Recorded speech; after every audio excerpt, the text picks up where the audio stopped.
Welcome back. ವಿಶೇಷ ಕಾರ್ಯಕ್ರಮದ ಭಾಗವಾಗಿ ಮೈಸೂರಿನ ಈ ದಸರೆ ಅದಕ್ಕೆ ಸಂಬಂಧಪಟ್ಟ ಅನೇಕ ವಿಚಾರಗಳ ಬಗ್ಗೆ ವಿಶೇಷವಾದ ವಿವರಣೆಯನ್ನ ನಮ್ಮ ಜೊತೆಯಲ್ಲಿ ಹಂಚಿಕೊಳ್ತಾ ಇದ್ರು ಪ್ರೊಫೆಸರ್ ಕೃಷ್ಣೇಗೌಡರು. ಕೃಷ್ಣೇಗೌಡರು, ಈಗ ನಾವು ಕನ್ನಂಬಾಡಿ ಕಟ್ಟೆ ಬಗ್ಗೆ ವಿವಾದ ಇದ್ದದನ್ನ ಮಾತನಾಡ್ತಾ ಇದ್ವಿ. ಇತ್ತೀಚಿನ ದಿನಗಳಲ್ಲಿ ಈ ಚಾಮುಂಡಿ ಬೆಟ್ಟಕ್ಕೆ ಸಂಬಂಧಪಟ್ಟಂತೆಯೂ ಕೂಡ ವಿವಾದ ಆಗೋಯ್ತು. ಅದು ಸರ್ಕಾರದ ಸ್ವತ್ತು, ಸಾರ್ವಜನಿಕರ ಸ್ವತ್ತು, ಒಂದು ಸಮುದಾಯಕ್ಕೆ ಸಂಬಂಧಪಟ್ಟದ್ದಲ್ಲ, ಈ ರೀತಿಯಾದ ಚರ್ಚೆಗಳು ನಡೀತಾ ಇತ್ತು. ನೀವು ಹೇಳಿ, ಚಾಮುಂಡಿ ಬೆಟ್ಟ ಒಡೆಯರ ಸ್ವತ್ತ, ಸರ್ಕಾರದ ಸ್ವತ್ತ, ಯಾರ ಸ್ವತ್ತು ಇದು ಅಂತ?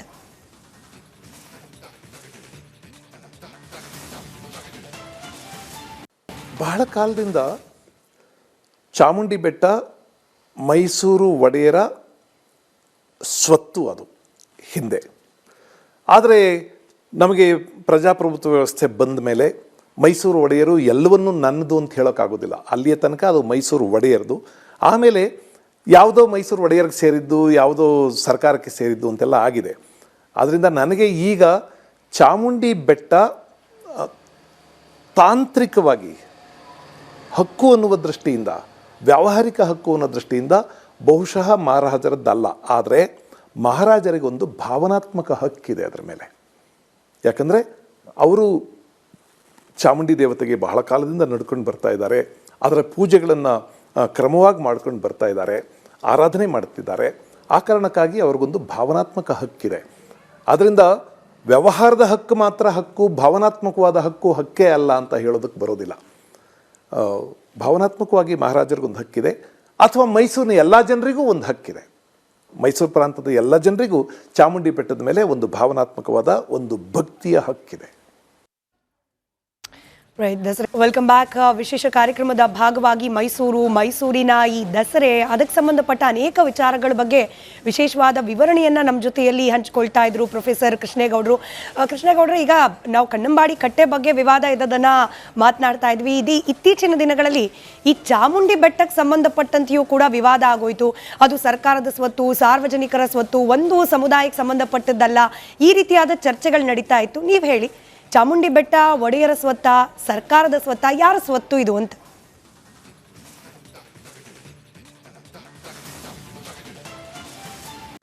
ಬಹಳ ಕಾಲದಿಂದ ಚಾಮುಂಡಿ ಬೆಟ್ಟ ಮೈಸೂರು ಒಡೆಯರ ಸ್ವತ್ತು ಅದು ಹಿಂದೆ.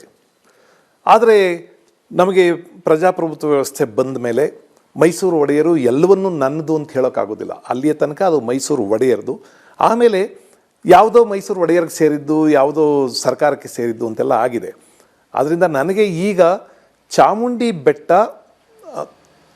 ತಾಂತ್ರಿಕವಾಗಿ ಹಕ್ಕು ಅನ್ನುವ ದೃಷ್ಟಿಯಿಂದ, ವ್ಯಾವಹಾರಿಕ ಹಕ್ಕು ಅನ್ನೋ ದೃಷ್ಟಿಯಿಂದ ಬಹುಶಃ ಮಹಾರಾಜರದ್ದಲ್ಲ. ಆದರೆ ಮಹಾರಾಜರಿಗೊಂದು ಭಾವನಾತ್ಮಕ ಹಕ್ಕಿದೆ ಅದರ ಮೇಲೆ. ಯಾಕಂದರೆ ಅವರು ಚಾಮುಂಡಿ ದೇವತೆಗೆ ಬಹಳ ಕಾಲದಿಂದ ನಡ್ಕೊಂಡು ಬರ್ತಾ ಇದ್ದಾರೆ, ಅದರ ಪೂಜೆಗಳನ್ನು ಕ್ರಮವಾಗಿ ಮಾಡ್ಕೊಂಡು ಬರ್ತಾ ಇದ್ದಾರೆ, ಆರಾಧನೆ ಮಾಡ್ತಿದ್ದಾರೆ. ಆ ಕಾರಣಕ್ಕಾಗಿ ಅವ್ರಿಗೊಂದು ಭಾವನಾತ್ಮಕ ಹಕ್ಕಿದೆ. ಅದರಿಂದ ವ್ಯವಹಾರದ ಹಕ್ಕು ಮಾತ್ರ ಹಕ್ಕು, ಭಾವನಾತ್ಮಕವಾದ ಹಕ್ಕು ಹಕ್ಕೇ ಅಲ್ಲ ಅಂತ ಹೇಳೋದಕ್ಕೆ ಬರೋದಿಲ್ಲ. ಭಾವನಾತ್ಮಕವಾಗಿ ಮಹಾರಾಜರಿಗೊಂದು ಹಕ್ಕಿದೆ, ಅಥವಾ ಮೈಸೂರಿನ ಎಲ್ಲ ಜನರಿಗೂ ಒಂದು ಹಕ್ಕಿದೆ. ಮೈಸೂರು ಪ್ರಾಂತದ ಎಲ್ಲ ಜನರಿಗೂ ಚಾಮುಂಡಿ ಬೆಟ್ಟದ ಮೇಲೆ ಒಂದು ಭಾವನಾತ್ಮಕವಾದ ಒಂದು ಭಕ್ತಿಯ ಹಕ್ಕಿದೆ. Welcome back. ವಿಶೇಷ ಕಾರ್ಯಕ್ರಮದ ಭಾಗವಾಗಿ ಮೈಸೂರಿನ ಈ ದಸರೆ ಅದಕ್ಕೆ ಸಂಬಂಧಪಟ್ಟ ಅನೇಕ ವಿಚಾರಗಳ ಬಗ್ಗೆ ವಿಶೇಷವಾದ ವಿವರಣೆಯನ್ನ ನಮ್ಮ ಜೊತೆಯಲ್ಲಿ ಹಂಚಿಕೊಳ್ತಾ ಇದ್ರು ಪ್ರೊಫೆಸರ್ ಕೃಷ್ಣೇಗೌಡರು. ಕೃಷ್ಣೇಗೌಡರು, ಈಗ ನಾವು ಕನ್ನಂಬಾಡಿ ಕಟ್ಟೆ ಬಗ್ಗೆ ವಿವಾದ ಇದ್ದದನ್ನ ಮಾತನಾಡ್ತಾ ಇದ್ವಿ. ಇತ್ತೀಚಿನ ದಿನಗಳಲ್ಲಿ ಈ ಚಾಮುಂಡಿ ಬೆಟ್ಟಕ್ಕೆ ಸಂಬಂಧಪಟ್ಟಂತೆಯೂ ಕೂಡ ವಿವಾದ ಆಗೋಯ್ತು. ಅದು ಸರ್ಕಾರದ ಸ್ವತ್ತು, ಸಾರ್ವಜನಿಕರ ಸ್ವತ್ತು, ಒಂದು ಸಮುದಾಯಕ್ಕೆ ಸಂಬಂಧಪಟ್ಟದ್ದಲ್ಲ, ಈ ರೀತಿಯಾದ ಚರ್ಚೆಗಳು ನಡೀತಾ ಇತ್ತು. ನೀವು ಹೇಳಿ, ಚಾಮುಂಡಿ ಬೆಟ್ಟ ಒಡೆಯರ ಸ್ವತ್ತ, ಸರ್ಕಾರದ ಸ್ವತ್ತ, ಯಾರ ಸ್ವತ್ತು ಇದು ಅಂತ?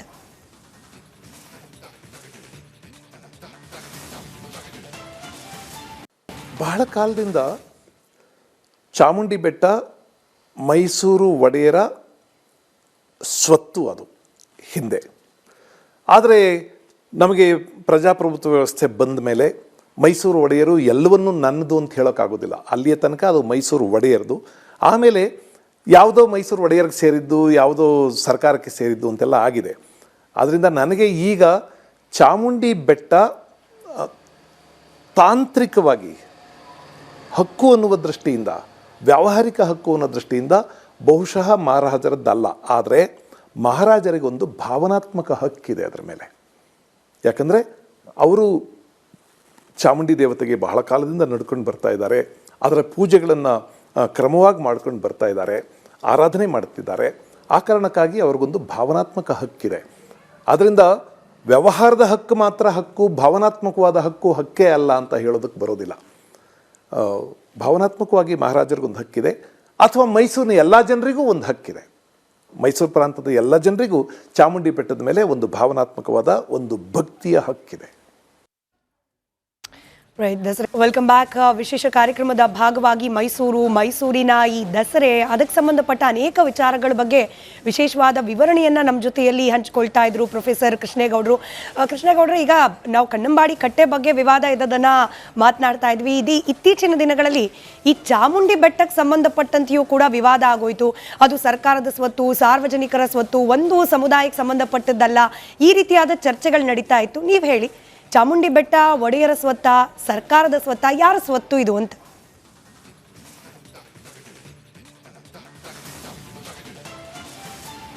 ಬಹಳ ಕಾಲದಿಂದ ಚಾಮುಂಡಿ ಬೆಟ್ಟ ಮೈಸೂರು ಒಡೆಯರ ಸ್ವತ್ತು ಅದು ಹಿಂದೆ.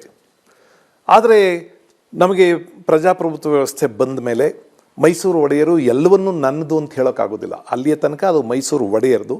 ಆಮೇಲೆ ಯಾವುದೋ ಮೈಸೂರು ಒಡೆಯರಿಗೆ ಸೇರಿದ್ದು, ಯಾವುದೋ ಸರ್ಕಾರಕ್ಕೆ ಸೇರಿದ್ದು ಅಂತೆಲ್ಲ ಆಗಿದೆ. ಆದ್ದರಿಂದ ನನಗೆ ಈಗ ಚಾಮುಂಡಿ ಬೆಟ್ಟ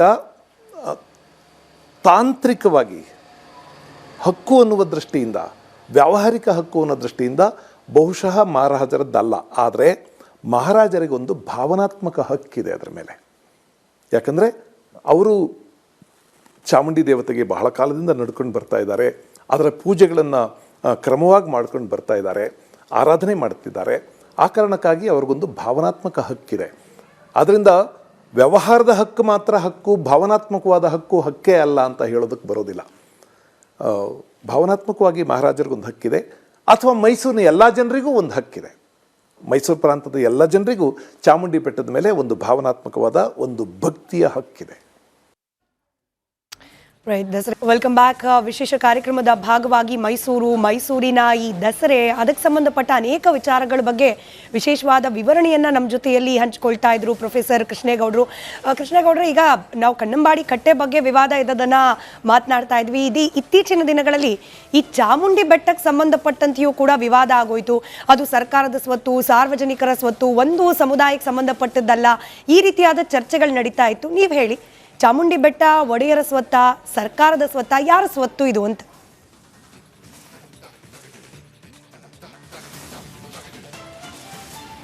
ಬಹಳ ಕಾಲದಿಂದ ಚಾಮುಂಡಿ ಬೆಟ್ಟ ಮೈಸೂರು ಒಡೆಯರ ಸ್ವತ್ತು ಅದು ಹಿಂದೆ.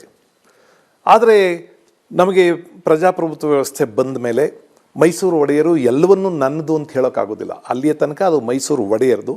ಆಮೇಲೆ ಯಾವುದೋ ಮೈಸೂರು ಒಡೆಯರಿಗೆ ಸೇರಿದ್ದು, ಯಾವುದೋ ಸರ್ಕಾರಕ್ಕೆ ಸೇರಿದ್ದು ಅಂತೆಲ್ಲ ಆಗಿದೆ. ಆದ್ದರಿಂದ ನನಗೆ ಈಗ ಚಾಮುಂಡಿ ಬೆಟ್ಟ ತಾಂತ್ರಿಕವಾಗಿ ಹಕ್ಕು ಅನ್ನುವ ದೃಷ್ಟಿಯಿಂದ, ವ್ಯಾವಹಾರಿಕ ಹಕ್ಕು ಅನ್ನೋ ದೃಷ್ಟಿಯಿಂದ ಬಹುಶಃ ಮಹಾರಾಜರದ್ದಲ್ಲ. ಆದರೆ ಮಹಾರಾಜರಿಗೊಂದು ಭಾವನಾತ್ಮಕ ಹಕ್ಕಿದೆ ಅದರ ಮೇಲೆ. ಯಾಕಂದರೆ ಅವರು ಚಾಮುಂಡಿ ದೇವತೆಗೆ ಬಹಳ ಕಾಲದಿಂದ ನಡ್ಕೊಂಡು ಬರ್ತಾ ಇದ್ದಾರೆ, ಅದರ ಪೂಜೆಗಳನ್ನು ಕ್ರಮವಾಗಿ ಮಾಡ್ಕೊಂಡು ಬರ್ತಾ ಇದ್ದಾರೆ, ಆರಾಧನೆ ಮಾಡ್ತಿದ್ದಾರೆ. ಆ ಕಾರಣಕ್ಕಾಗಿ ಅವ್ರಿಗೊಂದು ಭಾವನಾತ್ಮಕ ಹಕ್ಕಿದೆ. ಅದರಿಂದ ವ್ಯವಹಾರದ ಹಕ್ಕು ಮಾತ್ರ ಹಕ್ಕು, ಭಾವನಾತ್ಮಕವಾದ ಹಕ್ಕು ಹಕ್ಕೇ ಅಲ್ಲ ಅಂತ ಹೇಳೋದಕ್ಕೆ ಬರೋದಿಲ್ಲ. ಭಾವನಾತ್ಮಕವಾಗಿ ಮಹಾರಾಜರಿಗೊಂದು ಹಕ್ಕಿದೆ, ಅಥವಾ ಮೈಸೂರಿನ ಎಲ್ಲ ಜನರಿಗೂ ಒಂದು ಹಕ್ಕಿದೆ. ಮೈಸೂರು ಪ್ರಾಂತದ ಎಲ್ಲ ಜನರಿಗೂ ಚಾಮುಂಡಿ ಬೆಟ್ಟದ ಮೇಲೆ ಒಂದು ಭಾವನಾತ್ಮಕವಾದ ಒಂದು ಭಕ್ತಿಯ ಹಕ್ಕಿದೆ.